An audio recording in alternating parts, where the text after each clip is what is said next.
విషయం ఏంటంటే ప్రశాంత్ గురించి నేను పదే పదే ప్రతిసారి మాట్లాడాల్సిన అవసరం లేదు.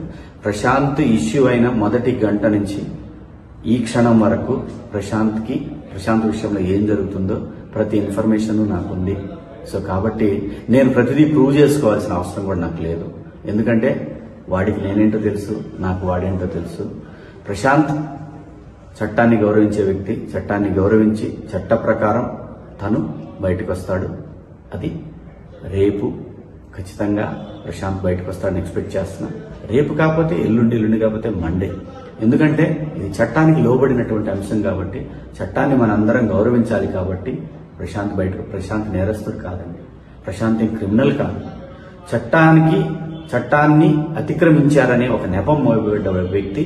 అది అతిక్రమించాడో లేదో గౌరవ జడ్జి గారు నిర్ణయిస్తారు. డెఫినెట్ గా ప్రశాంత్ నిర్దోషి.